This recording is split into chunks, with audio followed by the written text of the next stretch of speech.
نتشرف بان احنا ان شاء الله هنبتدي سوا الجلسه الثانيه من جلسات برنامج كيب أليكس. اقدم لحضراتكم الساده رؤساء الجلسه، بدايه من ضيوفنا اساتذتنا الاعزاء من جامعه القاهره، الاستاذ الدكتور جمال السعدي، استاذ امراض البطنه والكلى في جامعه القاهره، ونائب رئيس الجمعيه المصريه للكلى وزراعه الامراض الكلى وزراعتها، وكمان الاستاذ الدكتور هاني حافظ، ايضا استاذ امراض البطنه والكلى في جامعه القاهره والامين العام لجمعيه امراض الكلى وزراعتها في مصر. ثم اقدم طبعا حضراتكم غني عن التعريف الاستاذ الدكتور صلاح بن منعم، استاذ الاورام في كليه الطب جامعه الاسكندريه، وهو وكيل الكليه للدراسات العليا والبحوث. انا ميس عامر، استاذ طب الاطفال في كليه طب اسكندريه. الجلسه بتاعتنا فيها شويه اضافات عن البرنامج اللي مع حضراتكم. هنبتدي الجزء المهم جدا اللي كان المفروض هيبقى في الاوبننج سيريموني، لكن اتاجل بس نظرا لانشغال العميد والوكيل، وهو المقدمه عن الكيب أليكس نفسه. هيقدمها لنا الدكتور كريم جنينه، دكتور طبيب الامتياز في جامعه اسكندريه. اتفضل يا دكتور كريم.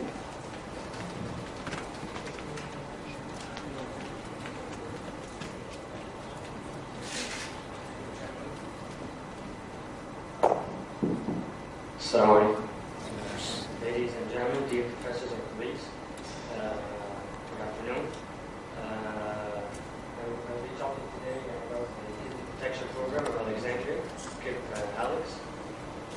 I will be answering a few questions about the project.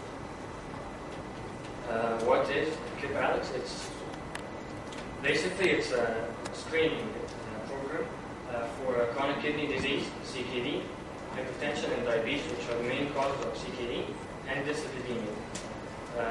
It's not only a screening program, though, as I will demonstrate. Will be conducted by the House Officers of the Faculty of Medicine, University of Alexandria, as well as the medical students.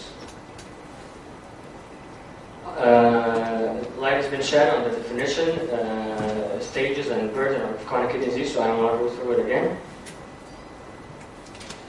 Why KiPP Alex? What are the objectives of this project? I would like to shed light on some of the problems. First, that patients on hemodialysis suffer. Patients on hemodialysis do dialysis 3 times per week, 3 hours each, plus the transportation. So they no more have control over their time. They can no longer work as they used to. They don't make money as they used to. The dialysis unit actually becomes their home. Another problem that patients on hemodialysis suffer is related to the chronic kidney disease itself. Of that is the mineral and bone disorder, the new term for renal osteodystrophy. It's a disorder of the metabolism of calcium and phosphorus, involving PDH and vitamin D. It promotes vascular calcification, and particularly important is renal and coronary calcification. Also a spectrum of bone disease and lab abnormalities. Owing to the bone disease, the generalized inflammatory state and other causes, these patients suffer chronic pain. And can they take analgesics? No. They suffer pain for which they cannot take painkillers. This affects their quality of life. This affects their work. Another problem is related to the vascular access. Patients on hemodialysis need surgically created AV fistulae to maintain blood flow adequate for dialysis, and it has many complications as aneurysms or thrombosis. Patients in hemodialysis also are exposed to an increased risk of blood-borne infections, particularly hepatitis C. and of course the financial burden. Hemodialysis in Egypt costs 1.25 billion pounds per year, and an expected increase in the number of patients in hemodialysis of 10% is expected. As Professor Gaman mentioned,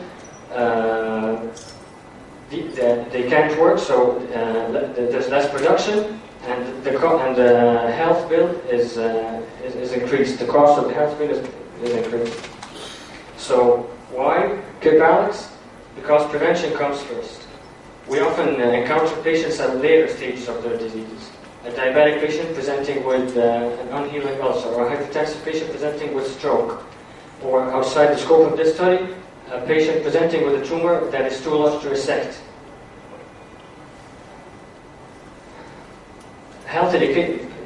The cornerstone of preventive medicine is health education.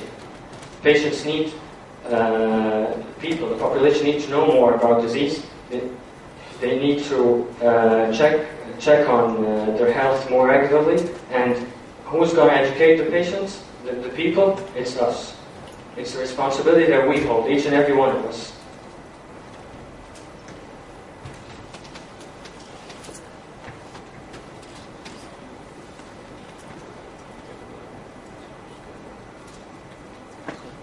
So the main objective of KiPP Alex is for us to think prevention, to practice preventive medicine. There's an old saying, you might know, an apple a day keeps the doctor away. As you see, the apple is close and the stethoscope is far, and so the apple has become a symbol of preventive medicine. The second objective of KiPP Alex is the actual screening and detection of the diseases screened for in the study sample, the 3,000 people that we're doing the screening for. And the third objective is conducting a cross-sectional study using the data gathered by KiPP Alex. How is this screening going to proceed?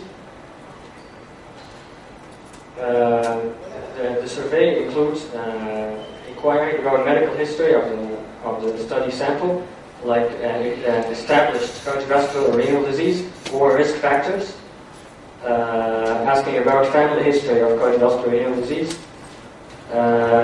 performing physical examination, namely blood pressure measurement for hypertension and weight and height estimation, measurement for body mass index estimation, as obesity is a cardiovascular risk factor. And regarding the lab investigations, the blood sample and the urine sample will be withdrawn. Blood sample for measuring the fasting plasma glucose for diagnosis of diabetes, serum creatinine as an indicator of renal function through the estimation of the GFR, and lipid profile. For the urine analysis will be done for urinary protein, as persistent proteinuria is an early sign of chronic kidney disease. To sum up, you will be looking for established or cardiovascular renal disease or cardiovascular risk factors. Also, you will be estimating the total cardiovascular risk for each person you screen for. So, you did the screening, you diagnosed a family member or a neighbor with CKD stage 2. Is it worth it? What can you do for them? If you look at the causes of chronic kidney disease and observe that diabetes and hypertension form about 70% of the 70% of the cases are due to diabetes and hypertension. Plus, another important cause here in Egypt is the overuse of analgesics and antibiotics. So, about 80% of the patients are due to controllable causes. If you control diabetes, if you control high blood pressure, if you stop taking antibiotics and analgesics interferently, the chances are you will slow down the progression of CKD. So it is significant. The training that we will receive as house officers and students to be able to do the screening includes scientific lectures, such as the first session on CKD. Also, there will be a session on diabetes and hypertension, clinical workshops in the skill lab for proper technique of blood pressure measurement and venipuncture, also body mass index estimation through weight and height measurement. Here I would like to notify that the session today and the program about e-learning will be postponed tomorrow, so that's cancelled on the program today. And there will be a session about medical research, study design in medical research, and ethics of medical research. And finally, the last session of the workshop, educational workshop, is group discussion with cardiologists and nephrologists. If any of us has any question regarding the disease we're screening for. So, what's next? We want to start an epidemic of preventive medicine that starts from the Alexandria Faculty of Medicine to cover all of Egypt. Thank you.